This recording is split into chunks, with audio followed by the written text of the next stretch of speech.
Ada told me about the girl in room 14 on a Tuesday. She said it the way she said most things, plain, factual, like she was reporting weather. "Dad, there's a sick girl on the cardiac ward and she prays every morning for a friend and nobody comes." She went back to her cereal. I sat with that for a moment. Then I picked up my tool belt and walked through the connector corridor to the chapel on the second floor. I volunteer at St. Dominic's Children's Hospital 3 mornings a week. I fix things. A hinge that won't close, a ceiling tile rattling over a frightened family's head, a fluorescent bulb that flickers in the middle of the night on a ward where kids are already scared of the dark. The chapel coordinator, a small woman named Ruth, had asked me 2 years ago if I'd be willing to help out, and I said yes because I needed somewhere to put my hands. After my wife Ellen died, sitting still was the thing I couldn't do. The chapel was quiet when I stepped inside. Pale morning light came in through the east window, and the candle rack near the front was half lit. A girl was sitting in the third pew, legs too short to reach the floor, feet in blue hospital socks with the rubber treads on the soles. She had her hands folded in her lap and her eyes closed, and she was praying out loud in the particular way children do, like God was just across the table. She said, "Please. I know I've asked before. But a friend would be really nice. Not just someone who comes because they have to. A real one." She stopped. She opened her eyes. She looked right at me, not startled, not embarrassed. "Hi," she said. "Hi," I said. "I'm Cal. I fix things."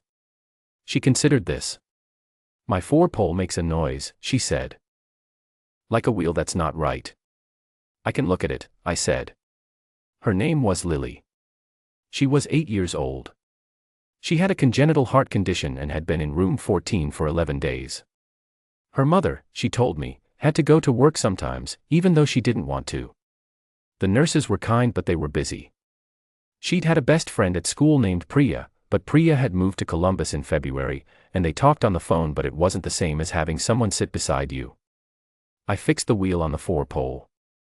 She watched me work.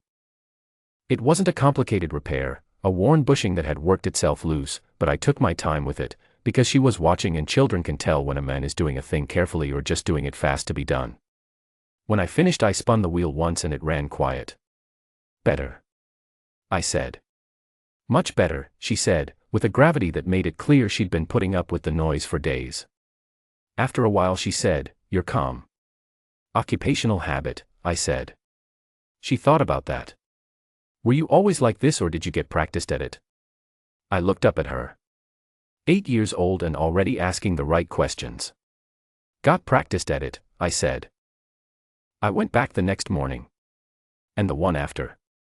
I brought a book, nothing assigned, nothing improving, just a story with a long plot and a lot of weather in it, the kind that reads easily out loud. Lily liked being read to. She said it was different from reading herself because she could close her eyes and still know what was happening.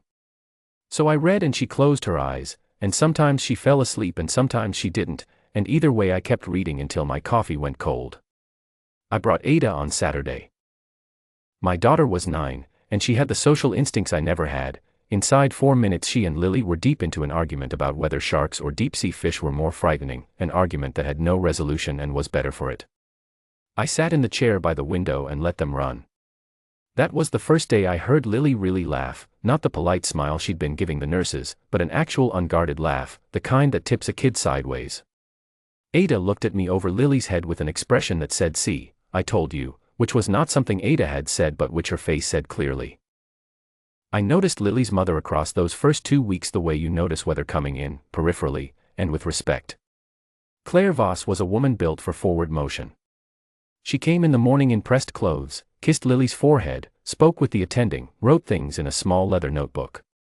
She ran a regional insurance group. I gathered this from things Lily mentioned in the uncurated way children mention things, without understanding what they're revealing. In the evenings Claire came back in a different state, the jacket over her arm, the precision worn down a little at the edges. She was courteous to me. She thanked me, once, for spending time with Lily. She asked my name and used it. She did not ask questions beyond that. I didn't push it. I understood the posture. A woman alone, a sick child, a world that had proved itself unreliable, she was holding everything together with both hands and she had no free hands left to extend to a stranger with a tool belt. I had been that person once, in a different corridor, with a different kind of weight, and I knew you did not reach for more than you could hold.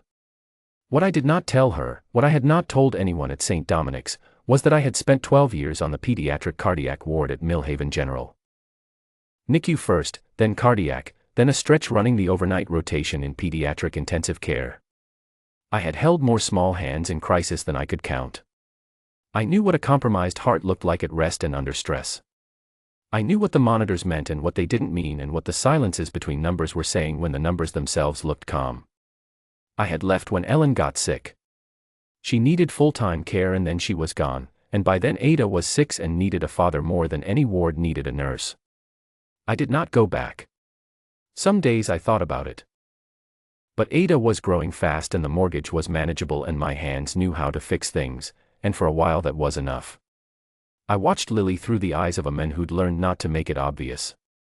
She was on the standard protocol for her condition, medication managed, monitored twice daily. Her cardiologist was a competent man, I'd seen him in the hallways. But by the 3rd week I noticed something in the rhythm of Lily's days that the chart hadn't flagged yet. She was sleeping longer than before.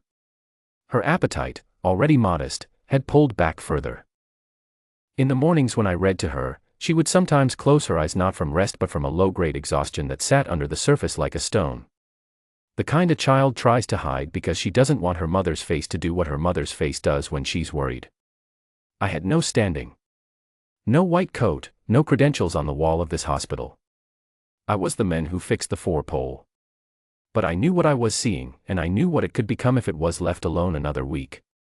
On a Thursday morning I asked the charge nurse if I could have a word. Sandra was a 20-year veteran, the kind of nurse who had forgotten more than most doctors ever learned in school. I told her I wasn't trying to overstep. I told her what I'd observed, and then I told her what I used to be. I gave her the clinical language plainly, without performance, the way you speak when you want someone to hear the information and not the speaker. I said I could be wrong. I said I probably was. But the arrhythmia pattern I'd been tracking in the way Lily tired, not dramatic, not the kind that shows clean on a routine strip, was worth a second look at her dosage and her pacing intervals. Sandra looked at me for a long moment. Her expression didn't change. Then she said, "I'll pull the attending." I went back to the chapel and lit the candles that had burned down overnight. 2 days later, Lily's medication was adjusted. The change was small, the kind of small that means everything in a pediatric cardiac case. Her cardiologist noted a subtle arrhythmia pattern that warranted a recalibrated protocol. By the following Monday, her color was better. She sat up through a full afternoon. She beat Ada at the card game they'd been playing for a week, and she was not quiet about it. Ada disputed the result on procedural grounds. Lily held firm. I heard all of this from Ada, who had appointed herself the official reporter of Room 14 affairs. On a Tuesday evening, 3 weeks to the day since Lily had prayed in the chapel, Claire Voss found me there. I was replacing a hinge on the kneeler rail along the side wall. Quiet work. The kind where you don't need to think, which is the kind I liked best. I heard her step in and sit down. I kept working. She sat in the 3rd pew. The same one her daughter always used. After a while she said, "Sandra told me it was you." I set the screwdriver down. I wasn't sure I was right. "You were right." A pause. She said, "You described it in a way that made the attending go back and look at the week's data, not just the last strip." She said, "The words you used weren't the words of a man who fixes hinges." She looked at me steadily. "Who are you?" I told her. 12 years at Millhaven General. Pediatric cardiac, mostly. I told her about Ellen, and about leaving, and about Ada, and about why the tool belt had been enough for a while and why St. Dominic's felt like the right place to put my hands when I needed something to do with them. I told her I hadn't been hiding anything. I just hadn't been asked. She was quiet for a moment. Then she said, "Lily told me you came because Ada told you she prayed for a friend." "That's right. She prays every morning," Claire said. The precision in her voice had gone soft at the edges, the way it went in the evenings. "She has since she was 5. I used to sit outside the door and listen. I don't know how to do what she does. She looked at the candle rack along the front wall. I stopped trusting that things would work out. A while ago. I thought I'd gotten practical about it. I didn't tell her that was understandable. She already knew it was understandable. What she needed wasn't permission to have been guarded. What she needed was just to say it out loud to someone who wasn't going to make it mean more than it meant. It seems like things are working out, I said. She looked at me. Not with the polished, courteous look from the hallway, but with the actual look underneath, tired and careful, and something else she was in the process of deciding about. It was not a small look. It was the kind a person gives you when they are considering whether there is any room left in a life they've arranged very tightly. Yes, she said, quietly. It seems like they are. We walked back to room 14 together.